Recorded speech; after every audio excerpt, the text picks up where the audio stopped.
Slingers, welcome back to another week of the Wordslinger podcast. Now, do you collaborate? And if so, have you ever tried to collaborate with your spouse or significant other? We're going to be talking about just that very thing today in the Wordslinger podcast, so stick around and find out what happens. It's the Wordslinger podcast, where story matters. Build your brand, write your book, redefine who you are. It's all about the story here. What's yours? Now, here's the guy who invented pants optional, Kevin Tomlinson, the Wordslinger. Wordslinger. Well, I am Kevin Tomlinson, the Wordslinger. You should know me by now. Now, I'm real thrilled to talk to today's guests. These are a couple of they've been around. They've been in the business. They know what they're doing. They know what they're talking about. I'm talking to Jason Feifer and Jennifer Miller. Jennifer is a contributor with the New York Times and the Washington Post, so she's got that going for her. And Jason is the editor. He's the editor-in-chief of Entrepreneur Magazine. So a bunch of stuff I read, a bunch of stuff you probably read. You've probably seen their work. Now, what's interesting is now they've got their writers in their own right. Jennifer's got some books out there. The two of them decide to collaborate on a sort of dark romantic comedy, and it's the results I think are interesting. What I like about this chat, we get a sort of inside view of what these two went through. Even though they already had publishing careers, they already had agents, they already had a lead into the industry. We tend to think that that's enough. Once you've hit those marks, you've made it. But the facts are that what they're doing is very indie now because they essentially had to start over. They actually had to reconfigure what they were doing, figure out a new way to make this happen. So what they've done is they've had to find a new agent, go through the process all over again.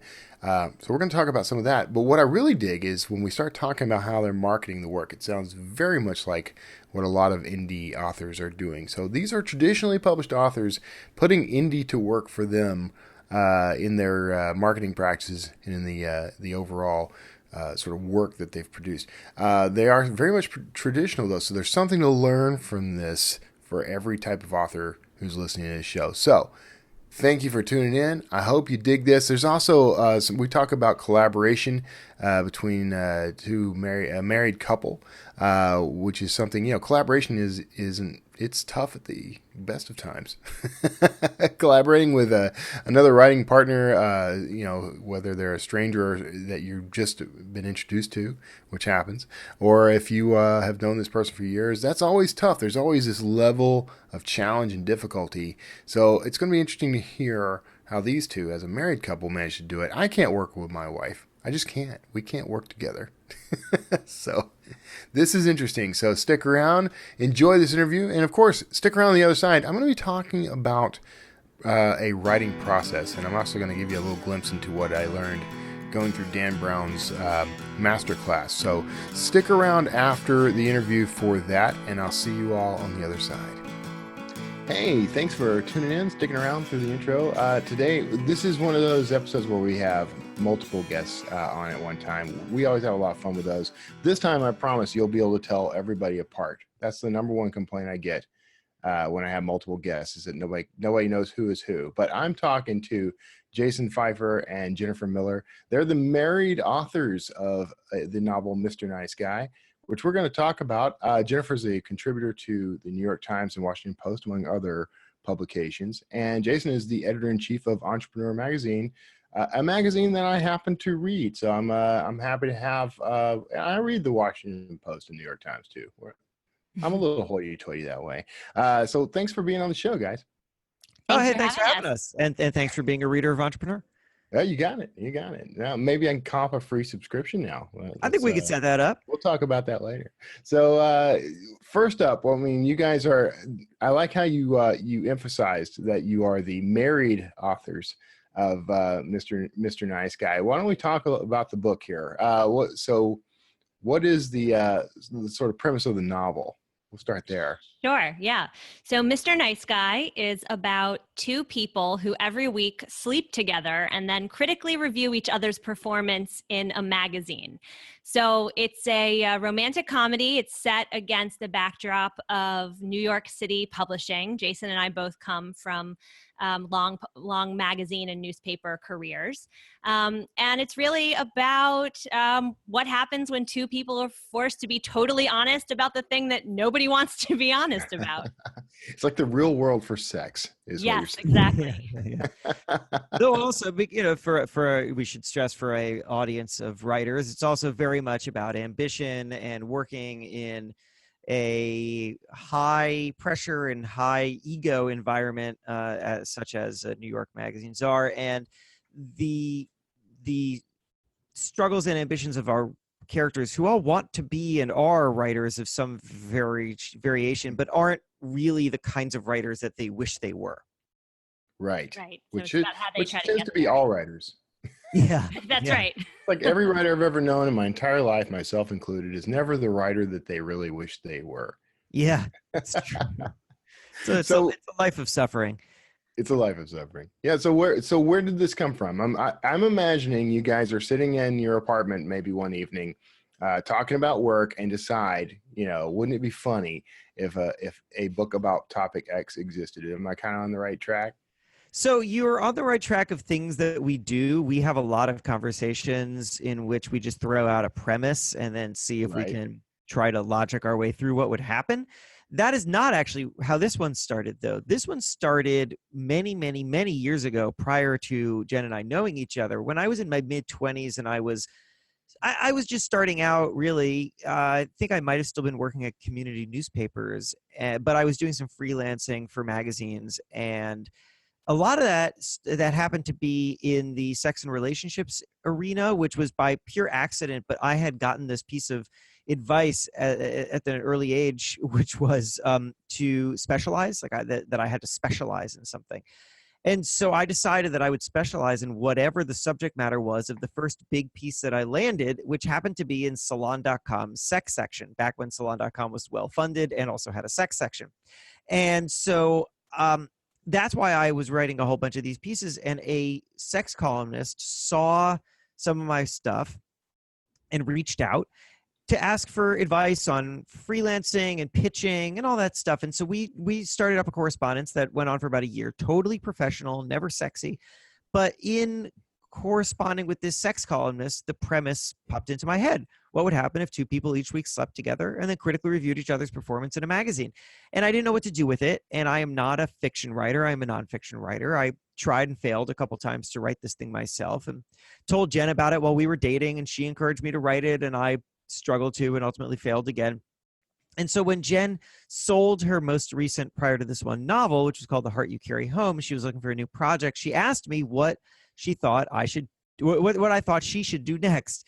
And I said, write my novel, write this thing that I've been carrying around that I'm never going to do myself. And she said, well, let's do it together. And that is how the project began. Oh, as origin stories go, that's when I would have, I applaud. Thank you. I think it's interesting, though. I mean, I know of a few people who, I don't know quite how to describe them without it sounding a little cheesy, but who write about sex. We'll just say that. That's the cleanest way to say that. I don't think any of them have ever thought about fiction writing, though. So yeah, it's a very different about that. Yeah, it's a very, very different approach to it. One that I am more comfortable with, frankly. Yeah. Because there was a time when, in your 20s, you'll write about anything to try to get a pilot. It's all oversharing. Yeah, it's all oversharing, right? And I'm not really. Also, at this point, we're married. Nobody wants that. So my question: if I were interviewing the two people who are rating their sex lives, I would ask them, how are you keeping this scale going? Like, what are the criteria, and how do you keep each week interesting and unique? Well, that's such a great question. I don't think we've gotten that question before. Okay, well, so there's a few things. The first is that the two characters don't jump right into bed with each other. They kind of work up to it. So the first couple of columns, and I should say all the columns between Lucas and Carmen, our protagonists, are in the book. And that's really where most of the sex happens, is, in their descriptions. So, we wanted to look at some of the stuff that happens before sex. So, how would you critique kissing in an interesting way? How would you critique different types of touch in an interesting way? Jason actually came up with this really great metaphor comparing kissing to jazz as a way for Carmen to basically tell Lucas that he's a bad kisser. So there were a lot of opportunities, like creative opportunities, for us to, think of interesting ways to kind of break sex down into its components and figure out how we were going to talk about, each one. The other thing is that at a certain point in the book, the two writers start getting challenges from the editor-in-chief of the magazine. So they'll have to have sex in a public place, or they'll have to have sex, like they're in a hotel room and this like massive cart full of dessert rolls in, and they, have to make good use of that. There's a great scene in the book involving a remote control vibrator. So also by kind of issuing these challenges, to our characters, it presented interesting challenges for us in terms of, how are they going to talk about sex and have sex differently every time it happened. Yeah.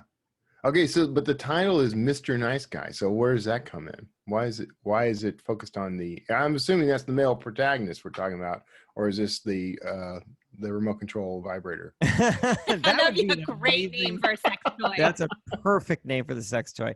That's really funny. We should tell Adam and Eve about that. So it's funny. The name of the book, from the time that I thought of it up until the time that we had an agent, was Screw the Critics. And the reason for that is because that's the name of the column that the two characters write. It's called Screw the Critics. That's in the magazine inside the world of the book. But and I always thought it was clever because they're the critics and they're screwing each other. Screw the critics. But our agent, I think rightly, we both think rightly, I realized that isn't communicative. It doesn't tell you what kind of book it's going to be. It doesn't speak to an audience. It could be too many things. Yeah. And Lucas, the male columnist in our book, he is anonymous for most of the book. I mean, you the reader know who he is, but the world of readers inside the book do not. And he goes by Nice Guy. And so that is where she came up. Our agent came up with the name Mr. Nice Guy, which we both loved. I just thought it speaks to something. You hear Mr. Nice Guy and it's going to be a book about relationships or dating or something. It just sort of takes you into at least the ballpark, which was more than Screw the Critics was doing. So we thought it was a good choice. Yeah, I'm getting a kind of Hitch vibe, something along those lines.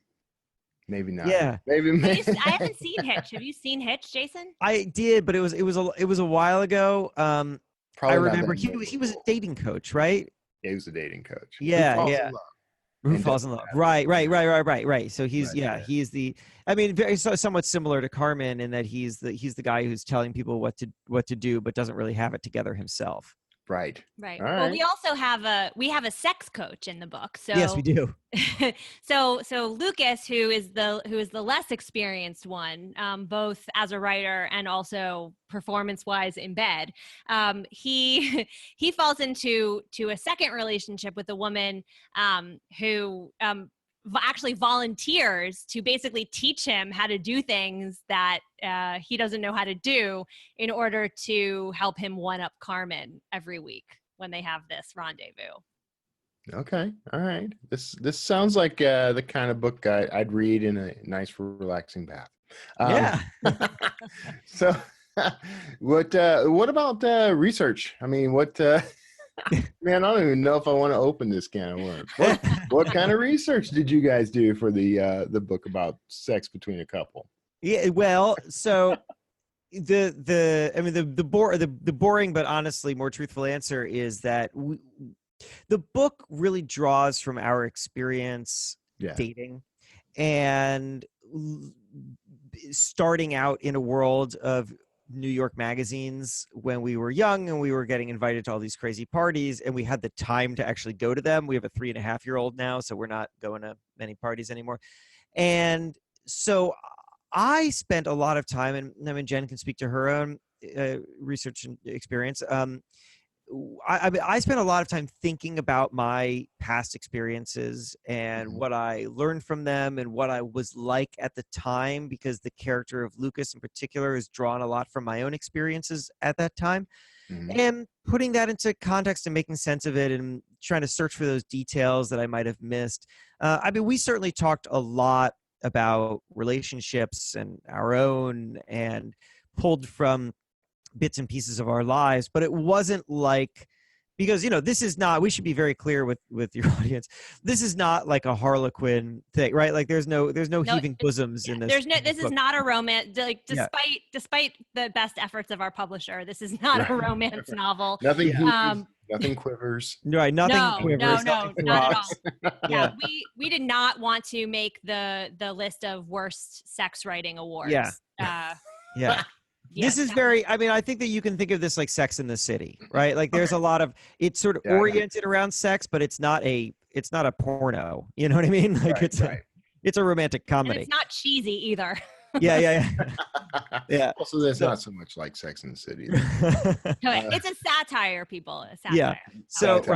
But anyway, because of that, it wasn't like we were like hopping in the sack and then splitting up and doing our writing. That wouldn't have served the purpose. But I definitely spent a lot of time thinking about my dating experiences when pulling this together. Yeah. So it's a rich topic. I'll give you that one. I mean, it's one that I can see there being all sorts of interesting, like awkward moments. How do you take notes? Yeah, absolutely. We deal a lot with that in there. Yeah. Very cool.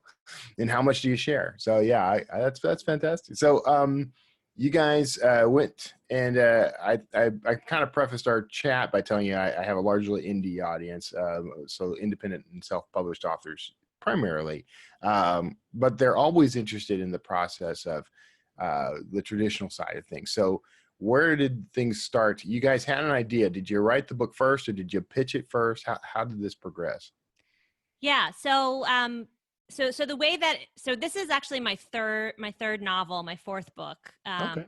And the way that it's generally work for fiction, you write the whole book first and then you try to sell it, which is what we did. We did after we finished a draft that we were happy with, we did send it out. So I had an agent for my other books, and Jason actually has an agent. They haven't collaborated on anything yet, but it's an agent who takes me out to lunch every once in a while at this point. But it was really important that we had the right agent for this book, because this is Mr. Nice Guy is a very commercial book. The novels that I have written previously kind of fell more squarely into the literary fiction genre. And Jason's agent, at this point primarily does nonfiction. So we really needed to find the right agent. So that was the kind of our first task. And so we had finished a draft. We sent the book around to a bunch of agents. We had gotten in touch with a TV and film producer, sent the book to them. And we got a bunch of rejections with some really interesting feedback, some of which, and this is the important thing to look out for, some of which overlapped. So we really took that feedback into consideration. And essentially what the feedback was, this is a great premise for a book. The first 2/3 of the book is working really well, but the final third doesn't have the trajectory and the payoff that it could have.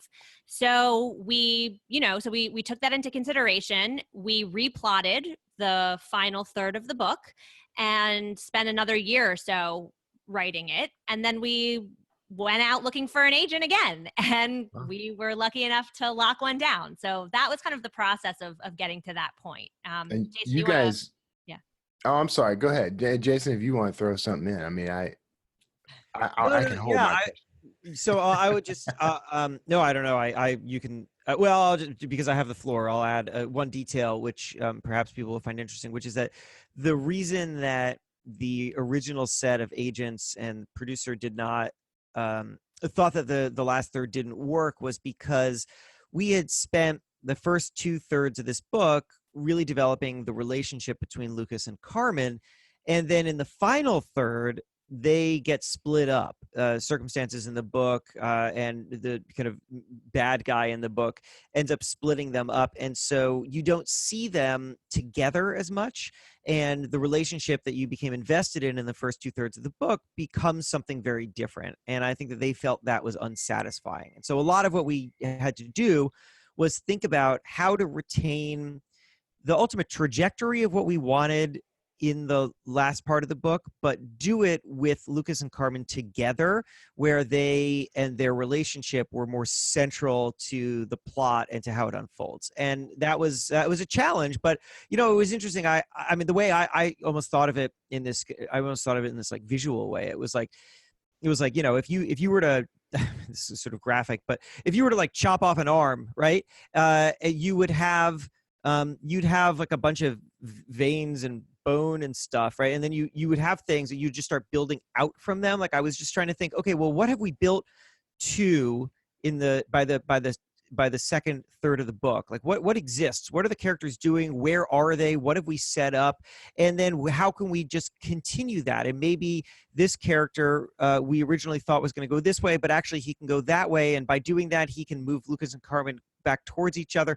Like I was just trying to think of what assets had we created in the first 2/3 of the book that we could utilize in maybe different ways, but that we had set ourselves up for a different kind of success. I don't know if that makes any sense, but that's how I thought of it. No, that makes sense. I don't think I've heard anyone ever describe story structure in terms of mutilated anatomy before. Yeah, that was pretty gross, Jason. That's really, I mean, that is always how I thought of it. I always thought of it as a cut-off arm. And then you're rebuilding the arm. You got to rebuild. Awesome. No. I'm a thriller author, man. I may steal that metaphor entirely. Yeah, there you go. So how much of a benefit do you think, or an advantage, I guess would be a better way to describe it? I mean, how much of an advantage do you think you had because of your existing publishing experience in New York, where everything seems to happen? Well, our existing experience as writers allowed us to write the book. That's a good one. That's a good start. So I was, so we had all the material, certainly.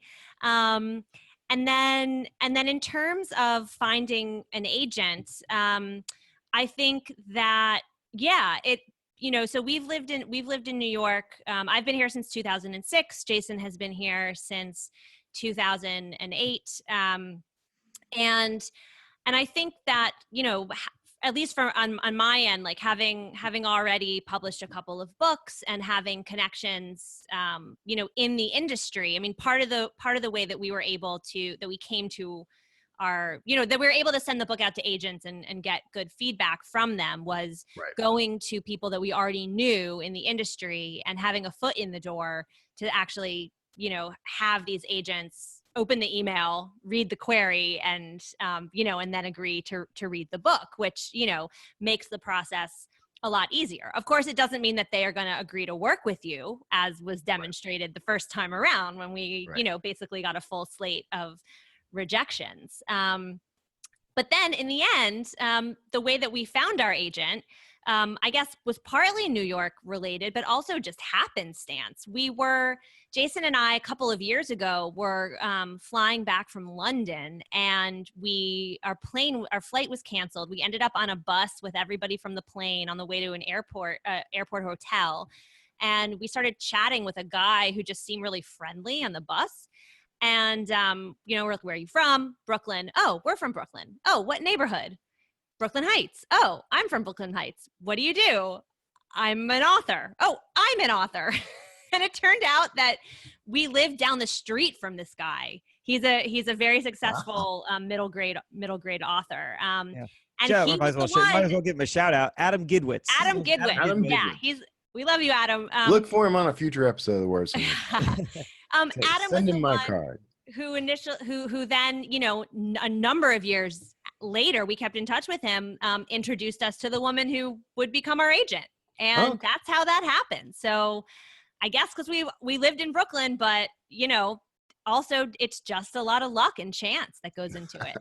Yeah. There you go, everybody. You have to live in Brooklyn. Yeah. Well, luck and chance, but also being really good at relationships. I mean, I think one thing that people comment to us on all the time is the network that we have, which is very large. And that is not because of any special sauce, right? That is just because we keep in touch with people, and we invite people over to our homes, and we email them when we see that they do great work. Like we are both very, very community and relationship oriented. And that means that you just accumulate people who want to help you.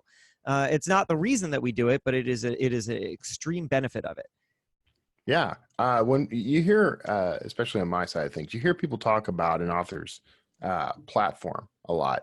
And we almost always think that that's exclusively the readers, but that platform extends in the other direction as well. That network of resources, editors and publishers and agents and that sort of thing. Yeah.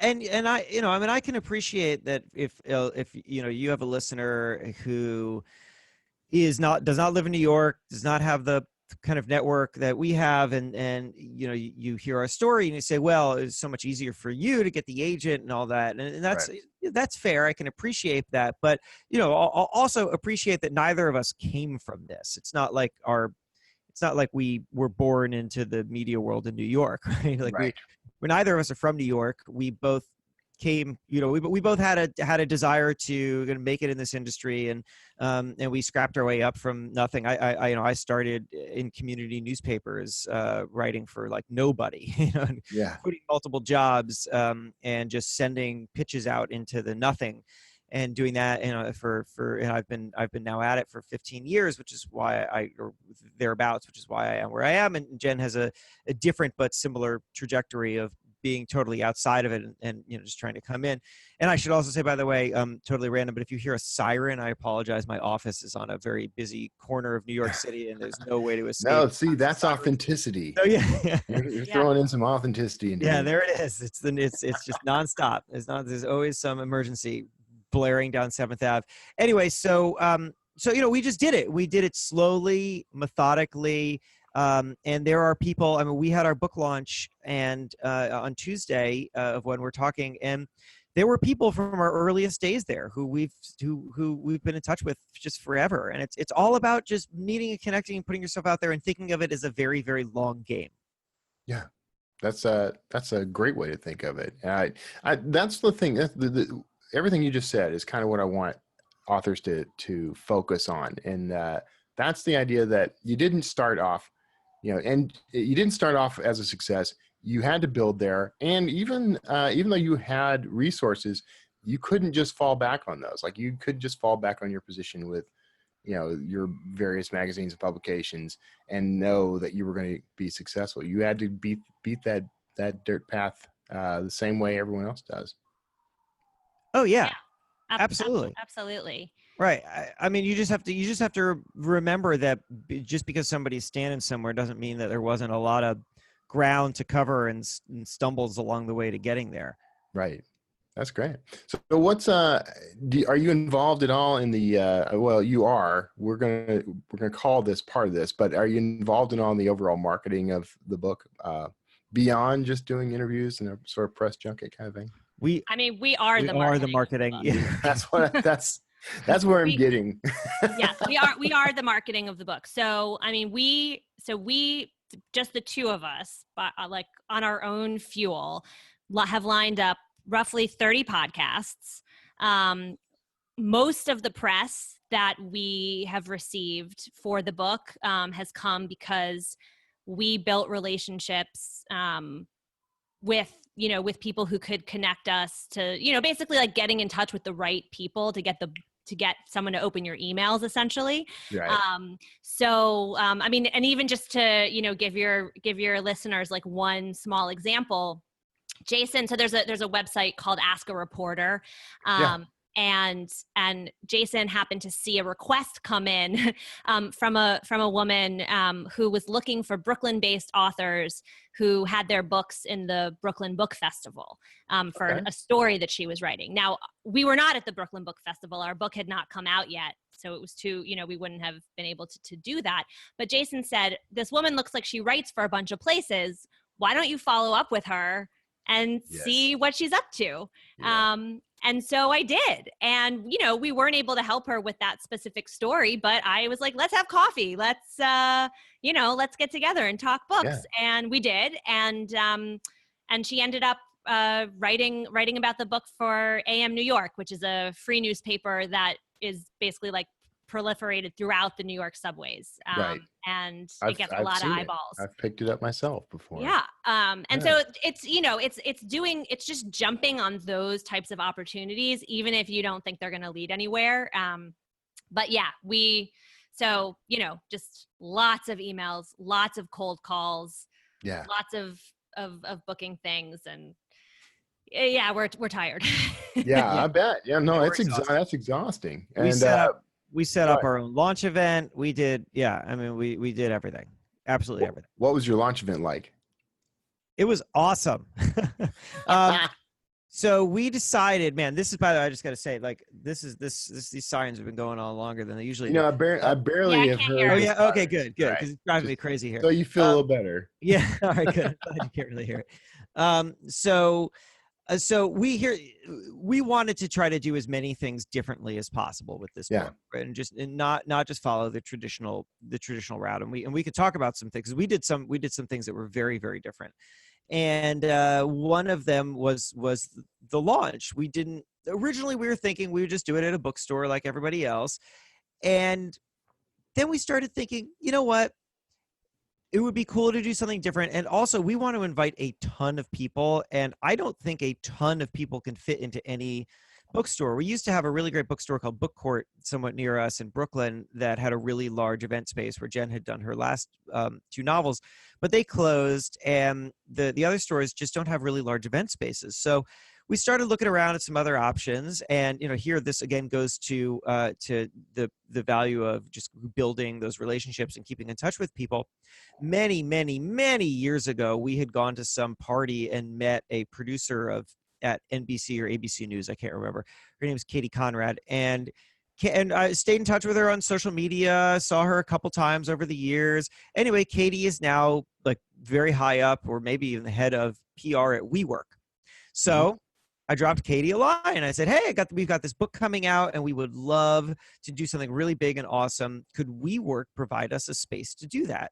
And she said she would be very happy to do that. And so she hooked us up with this space in Midtown, this amazing, awesome space.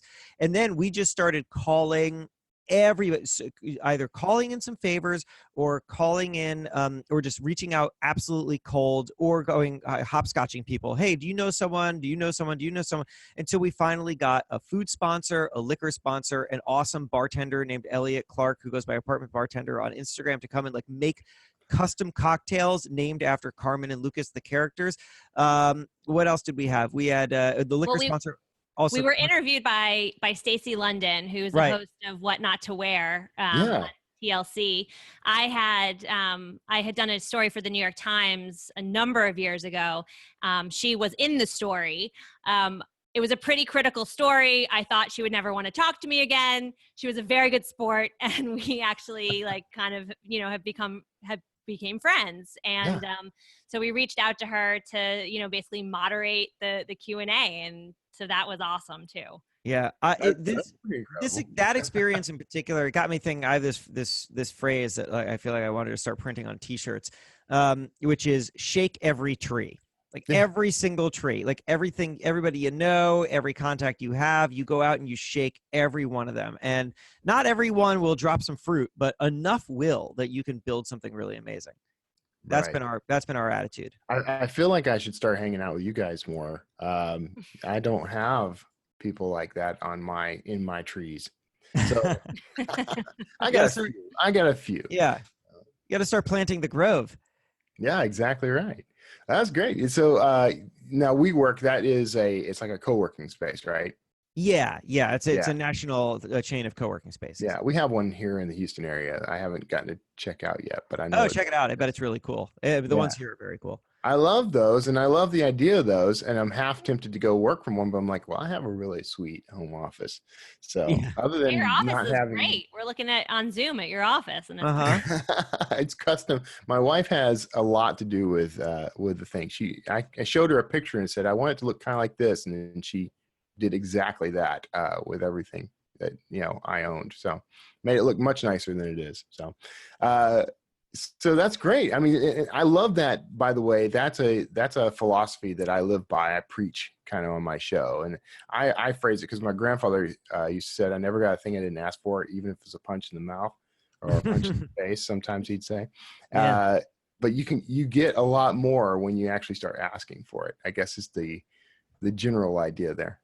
Yeah, you do. I mean, listen, I think that quite a lot of people who sit around wondering why they're not getting what they would like have not really taken the proper steps to go and pursue it and to build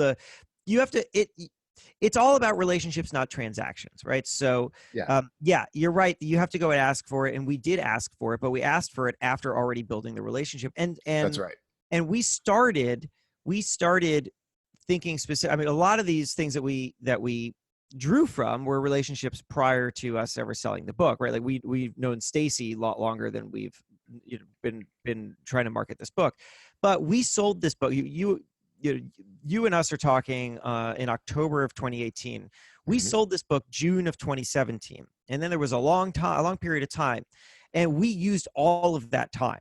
We started from June 2017, we started taking meetings with people long before we had a book to ever show them.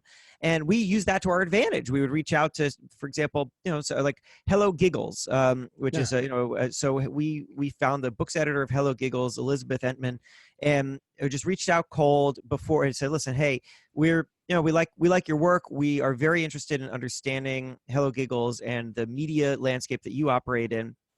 We don't know it all that well.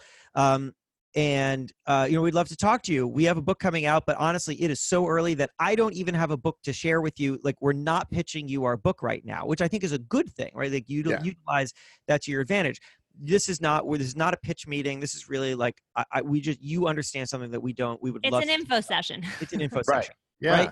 Right. And she said yes. And we took her out to breakfast or something. And then she also revealed to us that she is working on a manuscript, and we volunteered to help her connect with some agents. That now we had a relationship, and we stayed in touch on Instagram, and she put us in a very nice list last week. And it's not like we were doing this again. That can sound sneaky and weird, like, you just start this thing like way in advance because you just want something from someone. You're like slow walking it, and that's fine. That's one uncharitable way to look at it. But the better way to look at it is that we are always looking to meet new people and to expand our network and to help other creatives. And she was in a space that could be useful to us, but we hope that one day we're in a space that's useful to her too. And the more people the better.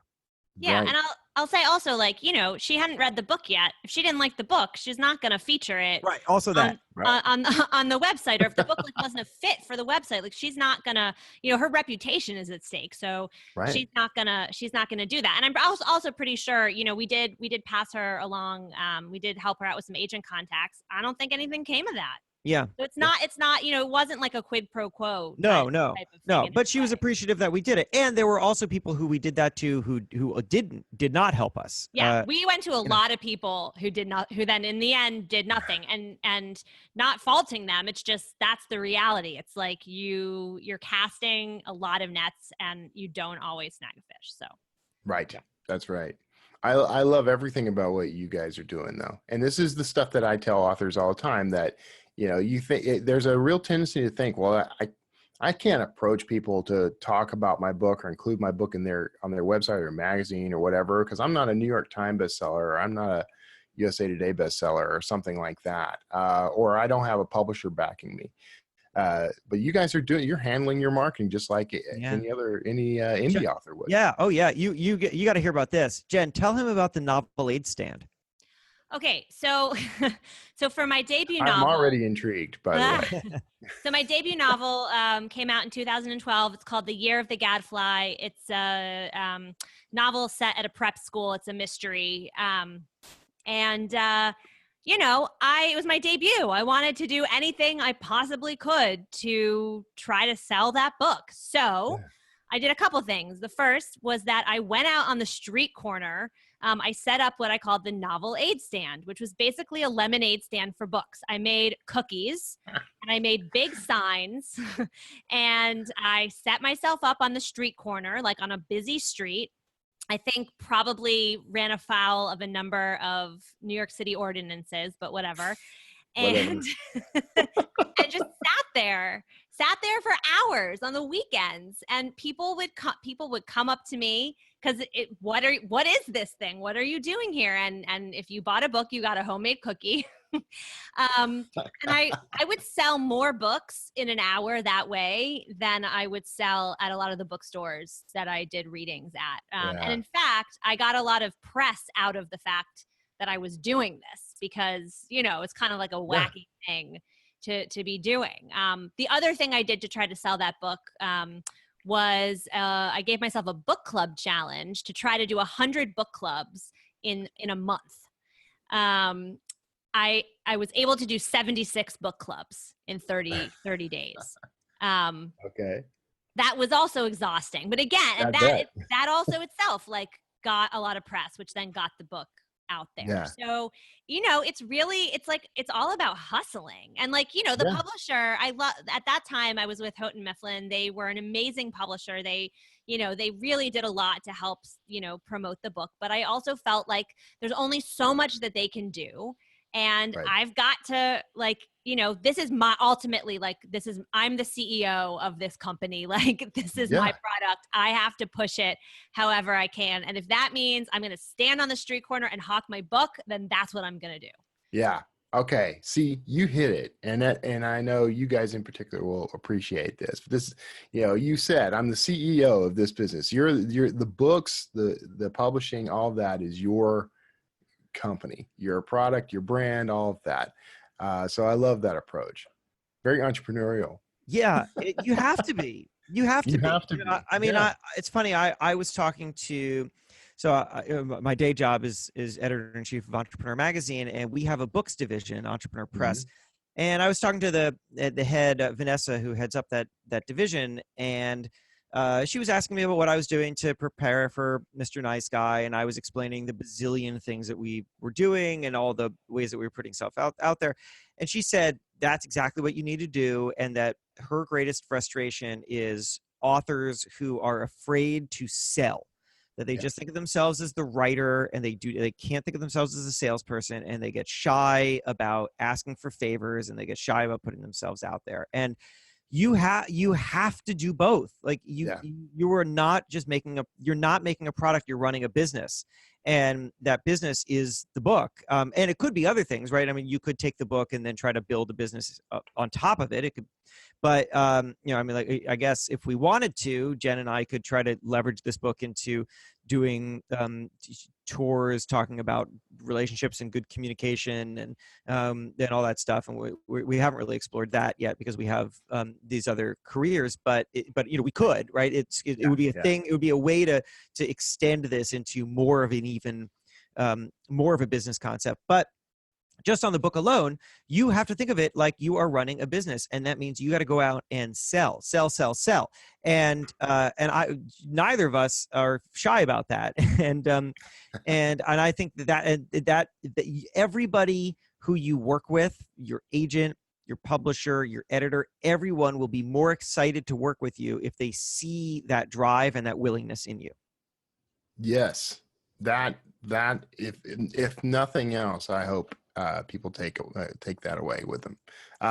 We're up against time, and this went really fast, which is both fortunate and unfortunate. But this is fantastic. So where can people? Let's work on selling this some more. Where can people find you and this book online?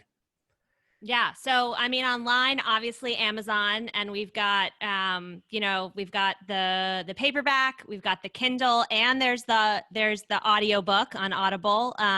Jason and I actually read the columns. They've got an actor reading the narrative. We read the columns. It's super embarrassing because, like I said before, that's where all the sex is. Right. Mom and dad don't get the audiobook.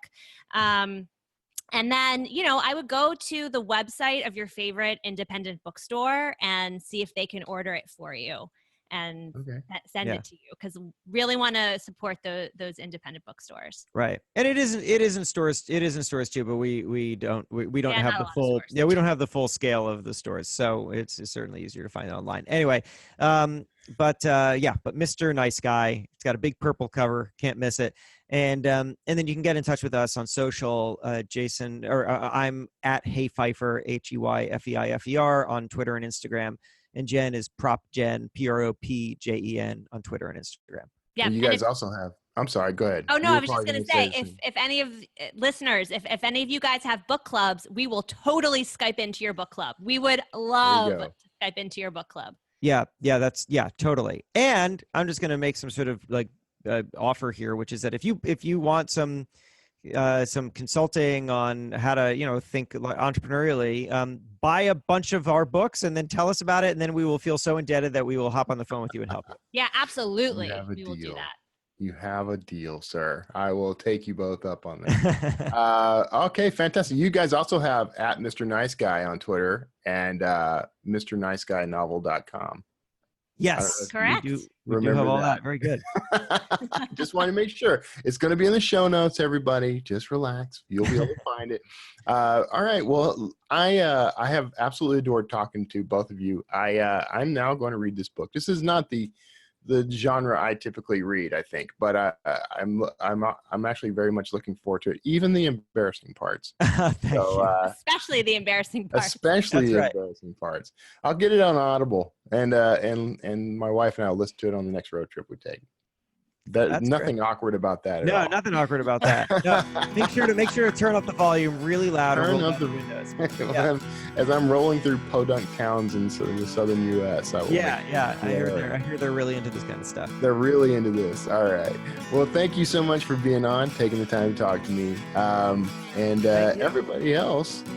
If you're here right now, you're probably hearing the groovy bridge music, which means you can dance and place it well. And we're going to talk to you on the other side.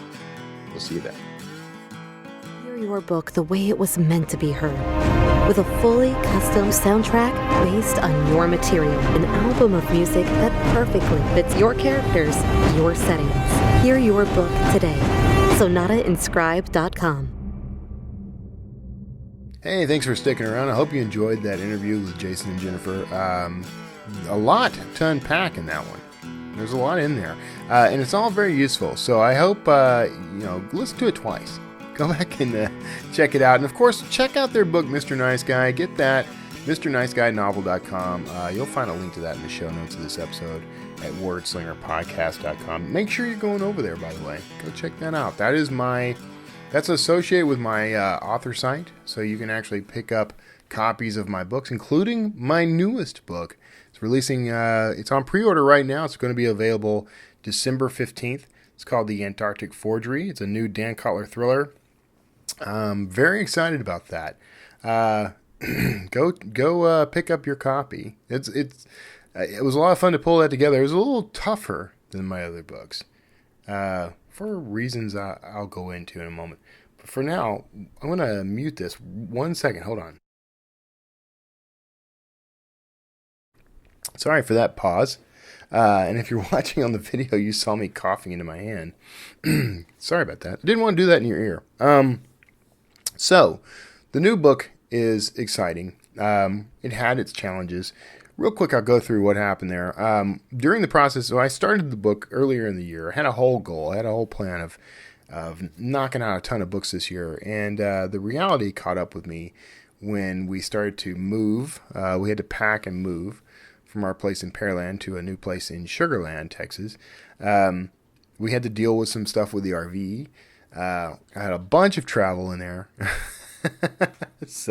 And then I had a whole, technological meltdown, which actually knocked the show off the rails for a good solid almost 2 months. Not just the show, but practically everything else I do.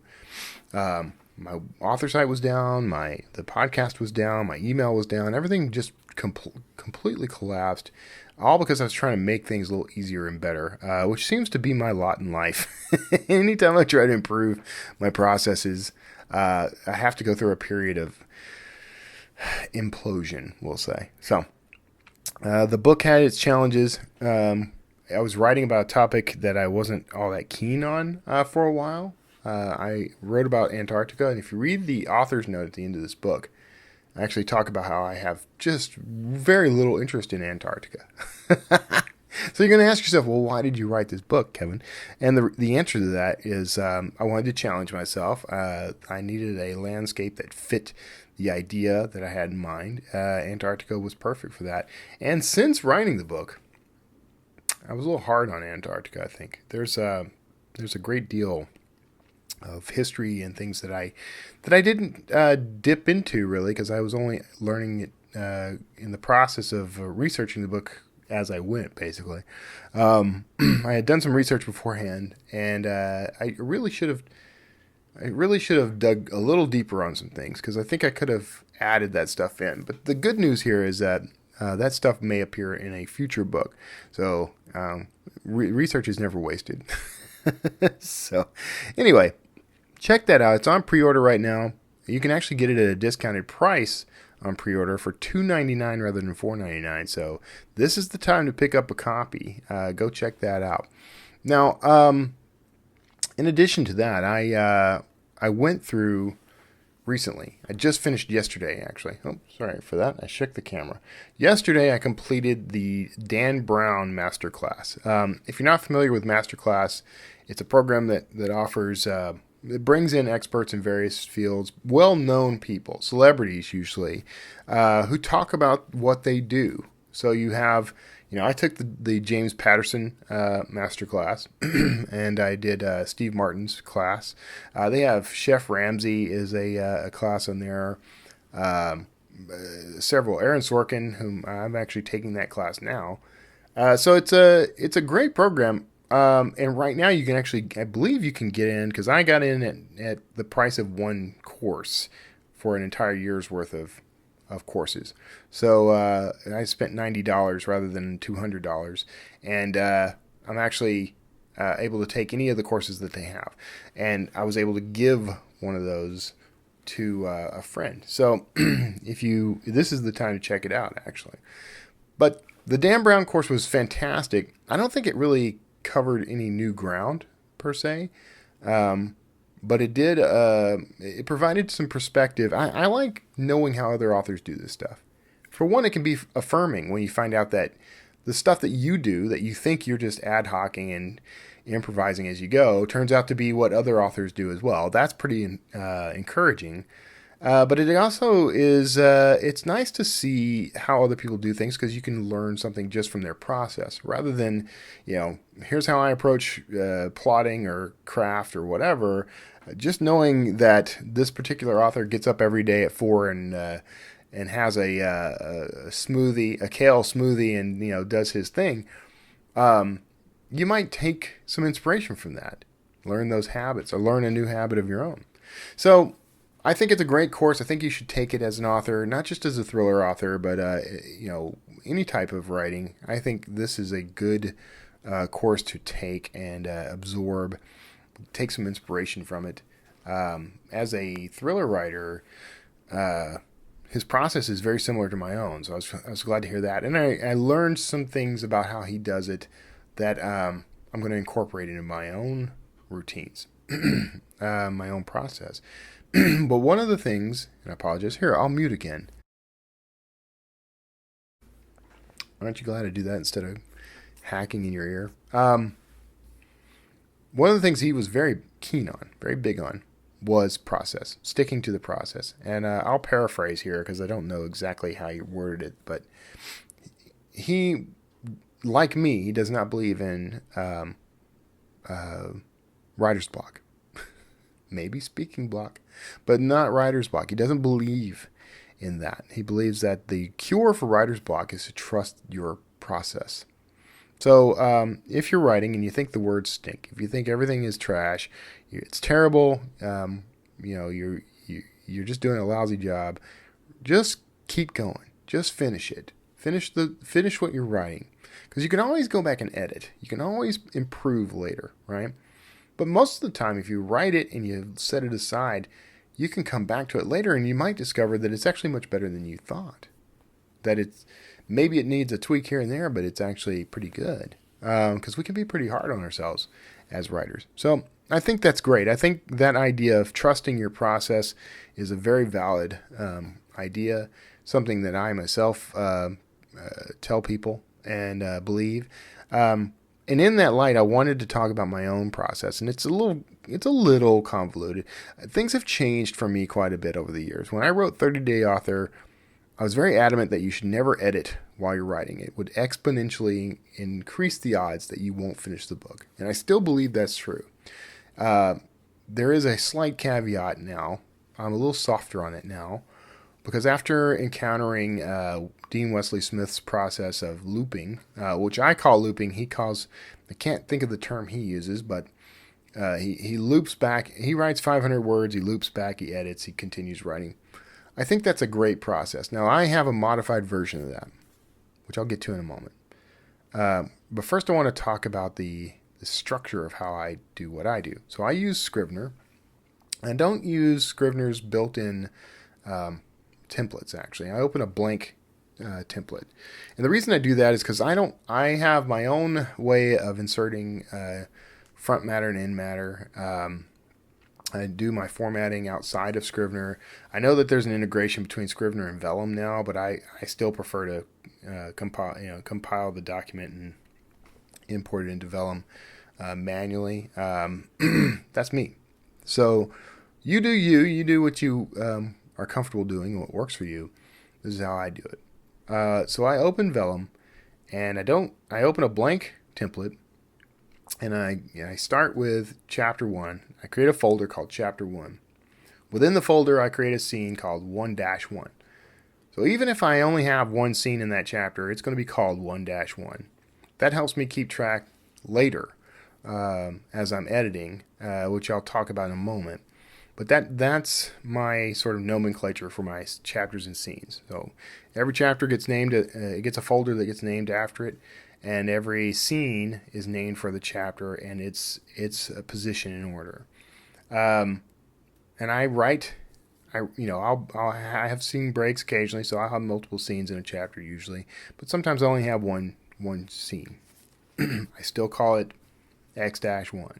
Chapter 3 will be 3-1, 15, 15-1, and then 15-2, 15-3.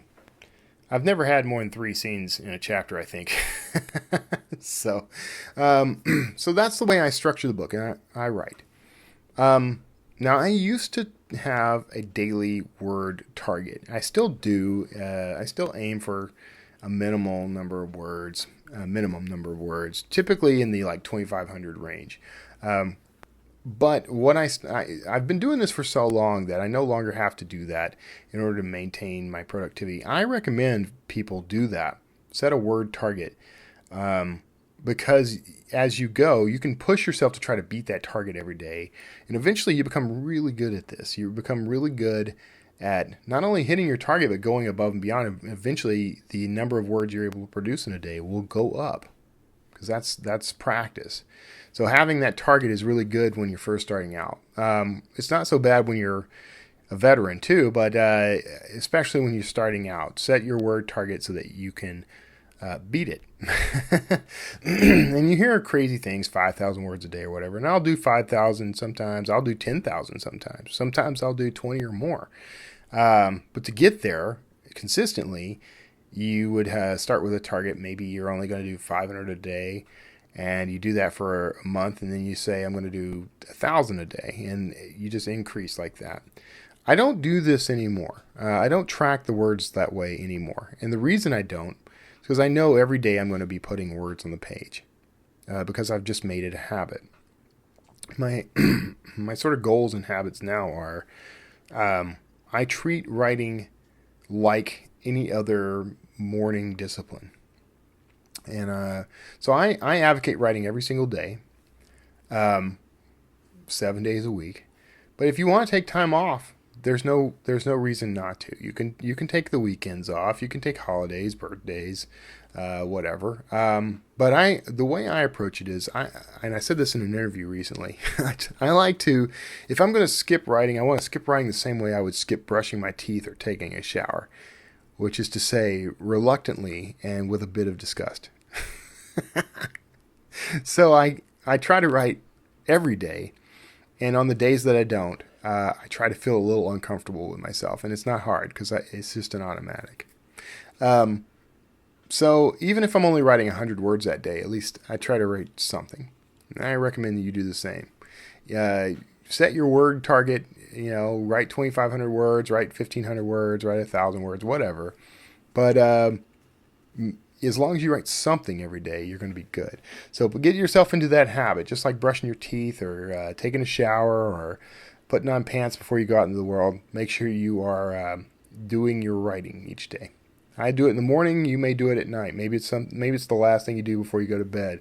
Maybe you do it midday at lunch. It doesn't really matter as long as you're consistent about it. So that's a part of my process, making sure I'm writing something every day. And I use looping. And the way I use looping, it's a little different from Dean Wesley Smith. He writes 500 words, he loops back, he edits, and then he writes 500 more and he repeat. What I do is I write my scenes for the day. Whatever word count that happens to turn out to be, I'm typically, I get up at around 4 in the morning. I'm usually, I do my morning routine, do a bunch of stuff around the house, whatever, do my reading and all that. And I generally get started on the actual writing at 6 o'clock.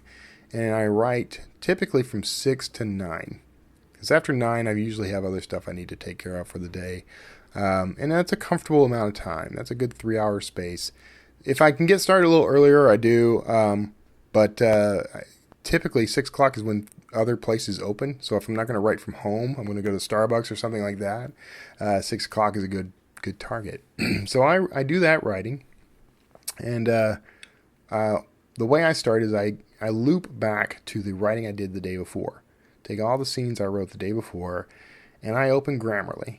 I spit the scenes out from Scrivener as usually RTF files, or as Word docs, but either way, you bring those into Grammarly one at a time, run the assistant. And the reason I like Grammarly, you still got to use your brain. You still got to know what you're doing. You should frequently Google things to make sure that you're making the right choices, but Grammarly will help me catch the sort of dumbheaded stuff that I overlooked.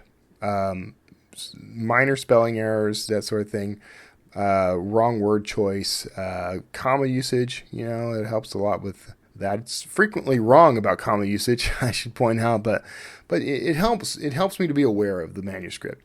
And so I go through that process, I check it all off, then I keep it in Grammarly, and I do a read through and a rewrite in Grammarly. I add a lot of stuff typically. It's good to add it in there because it'll keep track of it. It'll, keep it clean for you. I don't want to write in Grammarly, but I do my edits in Grammarly, and I add generally a sentence here, a paragraph there, or whatever. Not usually nothing major, but just focusing the writing, writing for clarity, writing to punch things up a little. It's a good place to do that. I spit that back out, and what I love about Grammarly is it'll save that file.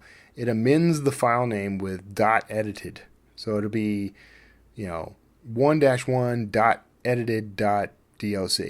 And I'll take that file and I'll drop it into Scrivener again, right on top, right above the original scene, and then I delete the original scene because I've already got a copy of it in this folder I'm working from, where I spit it out from Scrivener in the first place. So I've got an archive of that original version with its errors and everything intact, and then I've got the edited version right below it. And so I put the edited version in Scrivener, I delete the old original, and I move to the next scene. The next scene gets the same treatment. I run the assistant. I fix things, I use my brain, and then I do a rewrite. I spit it out as a .edited, and I bring it back into Scrivener. So what I've got is, as I go, this does a couple of things. As I go, it's building the book, and that is the final version of that scene. Doesn't mean I won't change things. Doesn't mean I won't move it somewhere else in the document. I've done that numerous times. Restructured it, reorganized, put scenes further into the book or whatever. It just means that I can trust that has been looked at and that it's clean. So I move on from there. The next benefit of that is that it helps me build momentum. So now that I've looked at this document, these scenes, I've got the story back in my head. I've got the rhythm and the voice and everything right back in my head. So now it's time to go back into Scrivener, open a new chapter, new scene, and start writing. And then that's when I typically will do, most days it seems like I'm hitting about 2,500 words on average. I used to aim for 5,000, and really between the rewrites and the new stuff, I am hitting, anywhere from 3,000 to 5,000 words a day. Usually closer to 5,000. So it's quite a bit of rewriting, but it's all clean. And then the new stuff, if I'm on a roll, I've got the time, I don't have anything pressing to do, I may stick around Starbucks for a little while or wherever I happen to be, and I will I'll push on, write some extra words, come back in the afternoon, do some more. So this has taken a lot of the pressure off of the writing for me, which is great. It makes it more fun again. It's just more fun. This last book, Antarctic Forgery, this process is what got me back to it, because I'd gotten about halfway through the book and just got overwhelmed, as I'm sure you have experienced. I just got to a point where I was in the muddy middle and I didn't want to touch it anymore. I was tired of it. Didn't know what I wanted to do, where I wanted to go. Didn't like being in Antarctica. Didn't like, the scenario I'd put my characters in. But coming back to it with a fresh perspective, after attending the 20 Books to 50K conference in Vegas, I came back energized, and I got into it, and I decided that I was going to focus more on the fun of it.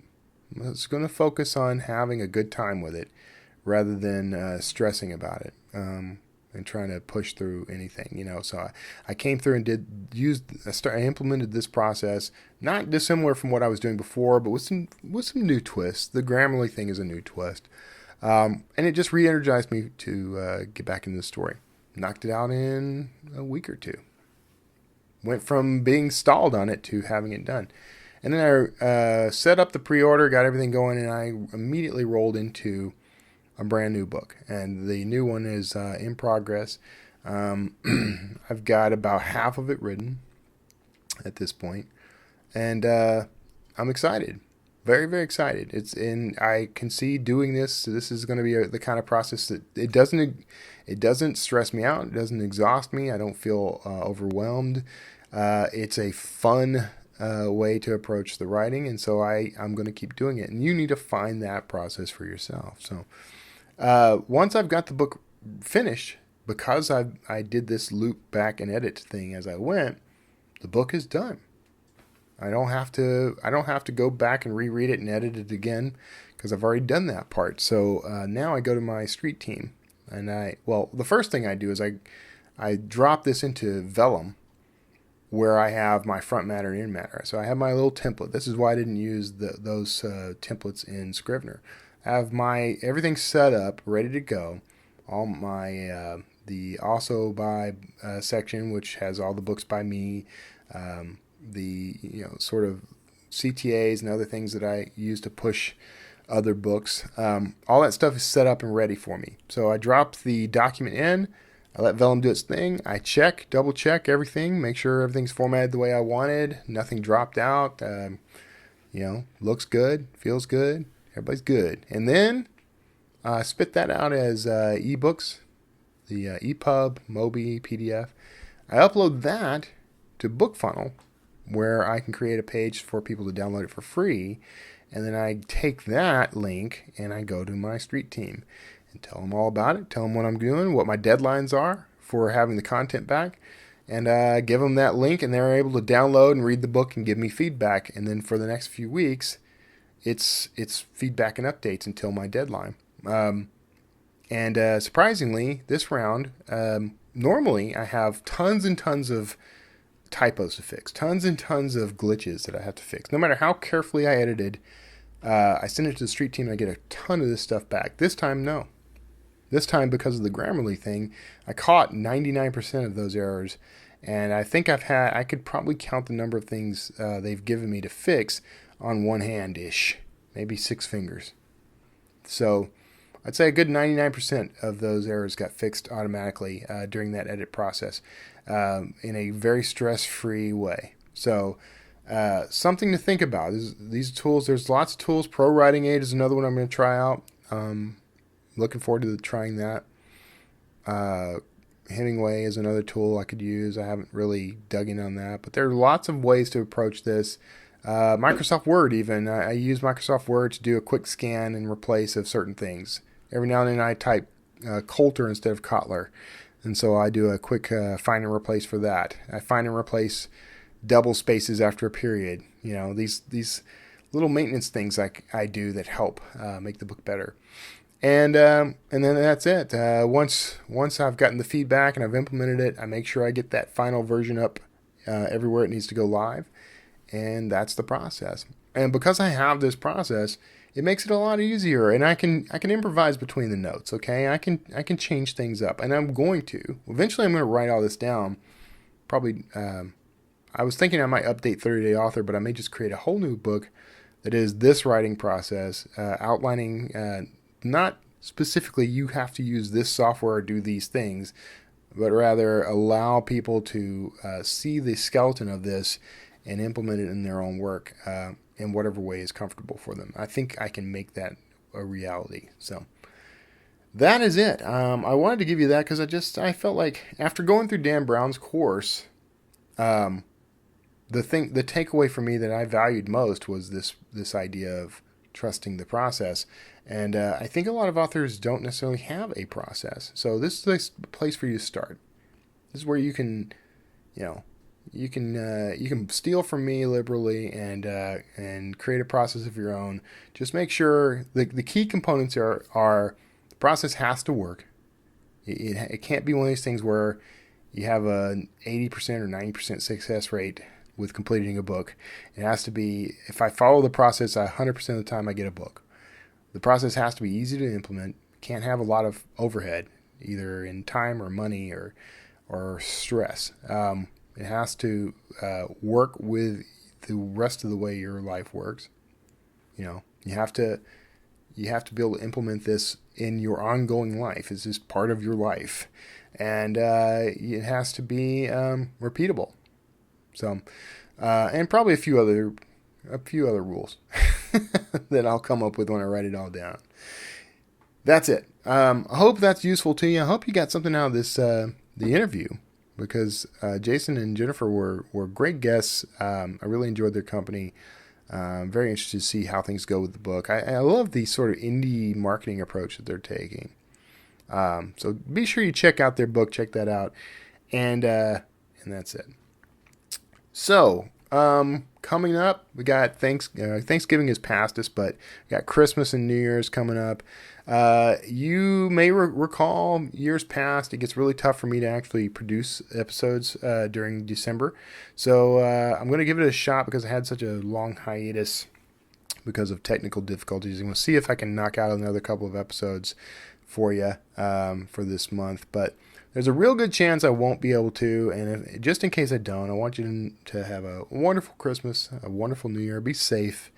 I want you to know just how special you are to me. I care about everybody in this community, all my listeners, all the authors. You're all remarkable people for what you do and for what you keep coming back to this stuff. It's just crazy how dedicated you are. So all my love to you. God bless each and every one of you. Have a wonderful Christmas, just in case I don't see you. And I'll see you on the other side. Take care. Hey, thanks for tuning in to the Wordslinger podcast. Now, you can support this show by visiting wordslingerpodcast.com. That's where you're going to find back episodes, books by me, and links to anything and everything Wordslinger. And be sure to subscribe to this show on iTunes, Stitcher, YouTube, and anywhere else fine podcasts are sold. I'm Kevin Tomlinson. Thanks for tuning in, and we'll see you next time.